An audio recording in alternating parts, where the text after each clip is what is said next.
Hello guys, नमस्कार। एक बार फिर से मेरे यूट्यूब चैनल इंग्लिश अश्विनी में आप सबका स्वागत है। आज का टॉपिक है वर्ब्स। वर्ब्स का हिंदी नेम होता है क्रिया। तो आइए हम लोग सीखते हैं कि वर्ब्स क्या होता है। पार्ट्स ऑफ स्पीच का जो मैं सीरीज शुरू की हूँ, जिसमें मैं नाउन, प्रोनाउन और एडजेक्टिव कंप्लीट कर दी हूँ।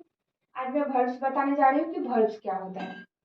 वर्ब्स जो होता है वो क्रिया होता है। क्रिया मतलब काम, कोई भी काम को करना जो होता है वो वर्ब होता है।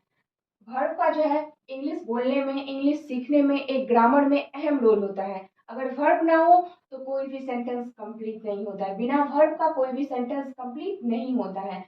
जिस तरह जिस तरह की एक गाड़ी में, एग्जाम्पल के लिए ले लेते हैं, एक गाड़ी में अगर इंजन ना हो तो क्या वो कंप्लीट होगा? नहीं होगा। बिल्कुल उसी तरह एक सेंटेंस में जब तक कि वर्ब ना हो तब तक वो सेंटेंस कंप्लीट नहीं होता है। वर्ब का एक सेंटेंस में अहम रोल होता है। वर्ब ग्रामर के लिए, ग्रामर में अगर हम लोग वर्ब सीख लेते हैं अच्छे से तो बोलना आधा से अधिक कंप्लीट हो जाएगा। सबकी चाह रहती है कि हम इंग्लिश बोले, इंग्लिश सीखें, ताकि अपने आने वाले समय में अपने बच्चों के साथ इंग्लिश में बोल सकें। उसके लिए वर्ब का सीखना बहुत ज़्यादा ज़रूरी है। कुछ वर्ब ऐसे होते हैं, सिंपल वर्ड्स, जो इजी में डेली लाइफ में आप लोग बोल सकते हैं। आइए सीखते हैं कि वर्ब क्या होता है। कोई भी सेंटेंस में अगर वर्ब ना हो, पिछले में वीडियो में मैं जब नाउन और प्रोनाउन बता रही थी तो बताया था कि सेंटेंस में सब्जेक्ट और ऑब्जेक्ट, देखिए, subject plus verb plus object, कोई भी सेंटेंस में ये तीन चीज का रहना बहुत ज्यादा जरूरी है। और देखिए, अगर ऑब्जेक्ट ना हो तो भी वो सेंटेंस कंप्लीट माना जाता है, लेकिन अगर वर्ब ना हो तो वो सेंटेंस कंप्लीट नहीं होता है। बिना वर्ब का सेंटेंस कंप्लीट नहीं होता है। जिस तरह की एक गाड़ी का अगर इंजन खराब है तो क्या वो गाड़ी हम लोग चला सकते हैं? नहीं, वो गाड़ी हम लोग नहीं चला सकते, वो नहीं चल सकती है। बिल्कुल उसी तरह अगर सब सेंटेंस में वर्ब ना हो तो हम लोग वो सेंटेंस को कंप्लीट नहीं मानते हैं। वर्ब के बिना सेंटेंस अधूरा है। ऑब्जेक्ट नहीं रहेगा तो चलेंगे। और मैं जो नाउन या प्रोनाउन, नाउन और प्रोनाउन बताई हूँ उसमें मैं समझा चुकी हूँ कि सब्जेक्ट और ऑब्जेक्ट क्या होते हैं। नाउन और प्रोनाउन ही होते हैं, सब्जेक्ट और ऑब्जेक्ट का अलग अलग फॉर्म। तो आइए देखते हैं वर्ब्स के वर्ब का डेफिनेशन क्या होता है। A verb is a word which denotes an action, position, relation or a state of being. Verb एक ऐसा वर्ड है जो शो करता है, जो डिनोट करता है एक्शन को, पोजिशन को, रिलेशन को और स्टेट ऑफ बीइंग को। एक्शन क्या होता है वो हम लोग देखते हैं। एक्शन मतलब होता है कार्य। कार्य मतलब होता है कि काम। जब कोई एक्शन करना, जैसे कि मैं भी क्या कर रही हूँ, किस एक्शन में हूँ, कौन सा कार्य कर रही हूँ, पढ़ाना। तो पढ़ाना क्या हो गया? एक एक्शन हो गया। देखिए, चिल्ड्रेन प्ले, बच्चे क्या कर रहे हैं? प्ले कर रहे हैं। प्ले मतलब खेलना। तो वो किस, कौन सा काम कर रहे हैं, किस एक्शन में है? प्ले। प्ले मतलब खेलना। तो यहाँ प्ले जो हो गया वो एक वर्ब हो गया। द मैन वाज वॉकिंग, आदमी टहल रहा था। वाज वॉकिंग क्या हो गया? वर्ब हो गया। तो यहाँ जो वर्ब है वो एक्शन को डिनोट करता है। इस सेंटेंस में जो वर्ब जो मैं बताई हूँ, इसमें प्ले वर्ब है, इसमें वाज वॉकिंग वर्ब है, ये दोनों एक्शन को डिनोट कर रहा है। अब देखिए कि पोजीशन को क्या डिनोट करता है और रिलेशन को क्या। रिलेशन मतलब होता है संबंध, पोजीशन मतलब होता है अधिकार। तो देखिए संबंध और अधिकार क्या होता है। आई हैव ए कार, मेरे पास एक कार है। तो यहाँ हैव क्या हो गया? एक वर्ब हो गया। इसमें देखिए, the poor man has no money, गरीब आदमी के पास पैसा नहीं है। तो हैज क्या हो गया? इसमें वर्ब हो गया। गरीब आदमी के पास पैसा नहीं है मतलब उसका वो अधिकार शो कर रहा है कि उसके पास इस चीज की कमी है। उसका क्या ये है, क्या पोजीशन में है, मतलब वो गरीब है इसलिए उसके पास पैसा नहीं है।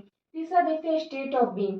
बीइंग मतलब होता है होना, और स्टेट मतलब होता है अवस्था, मतलब वो किस स्थिति में है, किस अवस्था में है। दे आर हैप्पी, वे लोग खुश हैं। तो ये क्या हो गया? आर क्या हो गया? यहाँ पे वर्ब हो गया। He was a poor man, वह एक गरीब आदमी था। वाज क्या हो गया? वर्ब है। समझ में आया? मतलब वो किस अवस्था में है? तो वो गरीबी की स्थिति में है, वो धनी नहीं है। He was a poor man, वह गरीब था। किस स्थिति में था? तो पुअर की स्थिति में था। तो यहाँ वॉज क्या हो गया? वर्ब हो गया।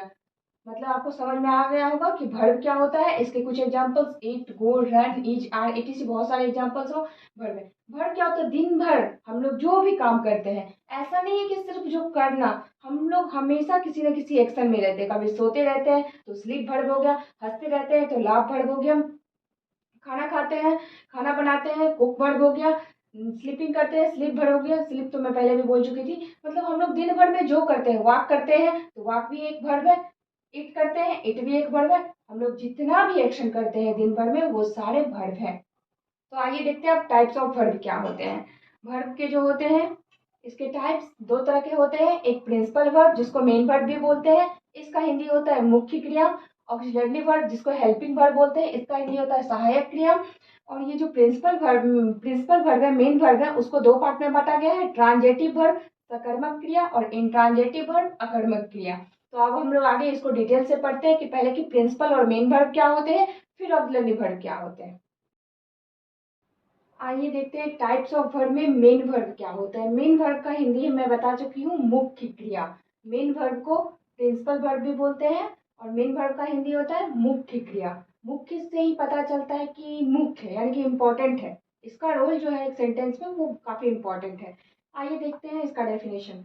द वर्ब यूज्ड अलोन और together with helping verbs are called main verbs.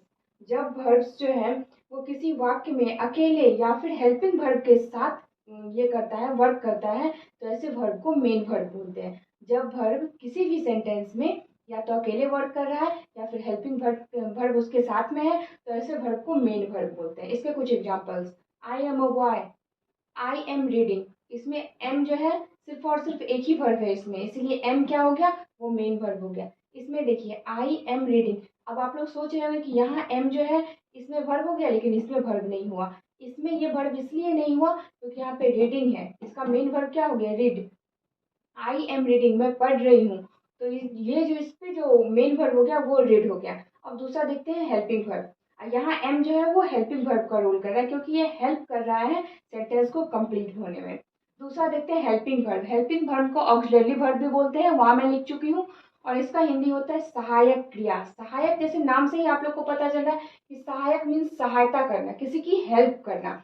A helping verb is one which helps the main verb to form a tense, voice, mode, etc. Helping verb जो होता है वो help करता है main verb को किसी भी सेंटेंस में, जैसे कि टेंस बनाने में, वॉइस बनाने में, मोड बनाने में, और फिर जैसे कि नरेशन बनाने में, उसमें हेल्प करता है मेन वर्ब को। मेन वर्ब को जहाँ भी हेल्प करे तो वो हेल्पिंग वर्ब होता है। जैसे ही विल गो, तो ये गो भी वर्ब है क्योंकि मैं पहले बता चुकी हूँ कि जो एक्शन वर्ड होता है वो वर्ब होता है। तो गो, गो मतलब जाना, तो ये वर्ब है। लेकिन यहाँ पे जो है हेल्पिंग वर्ब देख रहे हैं, तो विल क्या कर रहा है, हेल्प कर रहा है गो को सेंटेंस को कंप्लीट करने में, तो विल क्या हो गया, हेल्पिंग वर्ब हो गया। माय ब्रदर हैज कम, इसमें देखिए कम भी वर्ब है, हैज भी वर्ब है, लेकिन यहाँ हम लोग हेल्पिंग वर्ब पढ़ रहे हैं, इसीलिए हेल्प जो है, ये हेल्पिंग वर्ब जो है वो हैज हो गया। कम यहाँ पे हेल्पिंग वर्ब नहीं हुआ।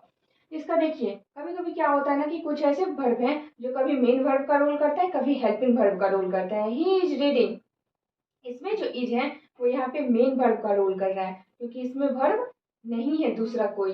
ये इज जो है यहाँ पे इस सेंटेंस को कंप्लीट करने में इज का जो रोल है वो मेन वर्ब का रोल है। और ही इज गोइंग, इसमें जो इज है वो हेल्पिंग वर्ब का क्योंकि इसमें गोइंग वह जा रहा है, एकदम क्लियर दिख रहा है। लेकिन यहाँ पे रीड जो है, रेडी, रेडी क्या, सॉरी रीड पढ़ रही थी मैं, रेडी होगा। रेडी क्या कहते हैं कि मतलब ही इज रेडी, वो तैयार है। रेडी मतलब वो तैयार है, मतलब कोई वर्क नहीं कर रहा है उस टाइप से, इसका जो वर्क है उसमें ज्यादा एनर्जी नहीं लग रहा है।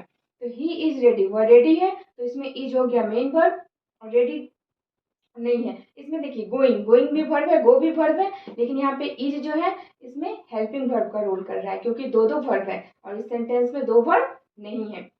देखते हैं जब किसी भी सेंटेंस में दो वर्ब, एक ही वर्ब होता है, तो वो जो वर्ब होता है वो मेन वर्ब कहलाता है। जब भी किसी सेंटेंस में एक ही वर्ब होता है तो वो मेन वर्ब होता है। और अगर किसी सेंटेंस में एक से ज्यादा वर्ब होता है तो उसमें जो है वो लास्ट वाला जो वर्ब होता है वो मेन वर्ब कहलाता है।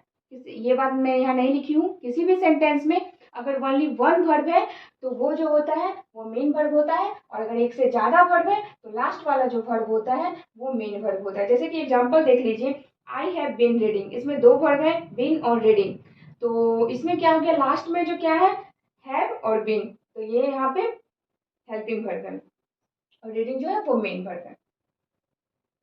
देखिए यहाँ वर्ब का जो दो पार्ट है, प्रिंसिपल वर्ब और मेन वर्ब, या ऑक्सिलरी वर्ब और हेल्पिंग वर्ब, तो इसको मैं एक्सप्लेन कर चुकी हूँ। तो आइए देखते हैं प्रिंसिपल वर्ब्स जो होते हैं उसके भी दो टाइप है, ट्रांजेटिव वर्ब और इंट्रांजेटिव वर्ब। तो ट्रांजेटिव वर्ब हो गया ट्रांजेटिव सकर्मक क्रिया और इंट्रांजेटिव हो गया अकर्मक क्रिया। तो आइए सीखते हैं कि सकर्मक क्रिया क्या होता है, अकर्मक क्रिया क्या होता है। ट्रांजेटिव वर्ब क्या होता है ये हम लोग देखते हैं। The verb used with an object is called a transitive verb. जिस वर्ब का यूज ऑब्जेक्ट के साथ हो किसी भी सेंटेंस में, इस वर्ब का यूज ऑब्जेक्ट के साथ हो तो अब हम लोग इसको ट्रांजिटिव वर्ब बोलते हैं। I know this, I know this, यहाँ पे नो क्या हो गया, ट्रांजिटिव वर्ब हो गया, क्योंकि ये दिस क्या है, ऑब्जेक्ट है। राम इट्स मैंगो, राम आम खाता है, तो इट्स वर्ब है, और राम क्या खाता है, तो मैंगो खाता है। मैंगो क्या हो गया, ऑब्जेक्ट हो गया, राम क्या हो गया, सब्जेक्ट हो गया, और यहाँ पे इट्स जो है वो ट्रांजिटिव वर्ब हो गया। और ये मैं बता चुकी हूँ कि subject plus verb plus object तब जाके किसी कोई भी सेंटेंस कंप्लीट होता है। तो ट्रांजिटिव वर्ब जो होता है, ये भी बताई हूँ कि ऑब्जेक्ट नहीं है तब भी सेंटेंस कंप्लीट होता है, लेकिन ट्रांजिटिव वर्ब जो रहता है उसमें ऑब्जेक्ट का रहना जरूरी है। वर्ब के साथ जब ऑब्जेक्ट रहता है तब इसको हम लोग ट्रांजिटिव वर्ब बोलते हैं। देखिए इसके कुछ और examples. He has helped my brother, my brother यहाँ पे क्या है, ऑब्जेक्ट है, और यहाँ पे हेल्प क्या हो गया, ये हो गया ट्रांजिटिव वर्ब। ठीक है, आगे आइए देखते हैं इंट्रांजिटिव वर्ब क्या होता है। जस्ट ट्रांजिटिव का अपोजिट जो है वो इंट्रांजिटिव वर्ब होता है। इंट्रांजिटिव वर्ब का हिंदी होता है अकर्मक क्रिया, और ट्रांजिटिव का होता है सकर्मक क्रिया। देखिए अकर्मक क्रिया क्या होता है, the verbs used without an object is called an intransitive verb. जब वर्ब का यूज बिना ऑब्जेक्ट के हो तब हम लोग इसको इंट्रांजिटिव वर्ब होते हैं। मैं पहले भी बता चुकी हूँ कि सब्जेक्ट प्लस वर्ब भी रहे तो वो सेंटेंस कंप्लीट होता है। तो मैं पहले जो बताई थी वही था ट्रांजिटिव और इंट्रांजिटिव। ट्रांजिटिव में ऑब्जेक्ट का रहना जरूरी है और इंट्रांजिटिव में ऑब्जेक्ट का रहना जरूरी नहीं होता है। जैसे I eat, I sleep, he run fast, तो इसमें इट क्या हो गया, इंट्रांजिटिव वर्ब है। क्यों, क्योंकि इट के जस्ट बाद कोई भी ऑब्जेक्ट नहीं है। स्लीप क्या हो गया, इंट्रांजिटिव वर्ब हो गया। रन क्या हो गया, इंट्रांजिटिव वर्ब हो गया। रन फास्ट क्या हो गया, इंट्रांजिटिव वर्ब हो गया। अब देखते हैं कि फर्क क्या होता है ट्रांजिटिव वर्ब और इंट्रांजिटिव वर्ब के बीच में क्या डिफरेंस है। सकर्मक क्रिया, transitive verb, I eat a mango, क्या इसमें ऑब्जेक्ट है, अ मैंगो ऑब्जेक्ट है, इसका मतलब ईट जो है वो ट्रांजिटिव वर्ब है। ही रीड्स अ बुक, इसमें रीड क्या हो गया, transitive verb. Birds fly in the sky, fly क्या हो गया, ट्रांजिटिव वर्ब। क्यों, क्योंकि सारा सेंटेंस में ऑब्जेक्ट है। A mango, a book, in the sky, ये सारे ऑब्जेक्ट्स हैं, और ऑब्जेक्ट से पहले जो वर्ब है तो वो ट्रांजिटिव वर्ब है। अब देखिए intransitive verb, I it, he reads, birds fly, तो आई इट, इट के बाद कोई भी ऑब्जेक्ट है, नहीं है। ही के बाद क्या है, रीड्स, कोई भी ऑब्जेक्ट है, नहीं है। बर्ड्स के बाद क्या है, फ्लाई, कोई भी ऑब्जेक्ट है, नहीं है। मतलब सब्जेक्ट के जस्ट बाद क्या है, वर्ब है। तो ये जो वर्ब है वो इंट्रांजिटिव वर्ब है। इट रीड्स फ्लाई जो वर्ब है वो इंट्रांजिटिव वर्ब है। ट्रांजिटिव इंट्रांजिटिव के अलावे और भी वर्ब्स के बहुत सारे फॉर्म्स होते हैं, जिसका कि मैं आगे बताऊंगी आप लोगों को। नेक्स्ट वीडियो मेरा आएगा वर्ब्स के डिटेल टाइप्स ऑफ वर्ब पे, जिसमें कि और भी वर्ब्स होते हैं। वर्ब्स के और भी फॉर्म होते हैं, V1 V2 V3 V4 V5 ING form, जिसको मैं डिटेल में समझाऊंगी आप लोगों को। आज के लिए इतना ही। लाइक शेयर और सब्सक्राइब करना ना भूलें। बेल आइकन को प्रेस कर दीजिए ताकि मेरे आने वाले वीडियो का नोटिफिकेशन आप लोगों को जल्दी मिल जाए। Thank you.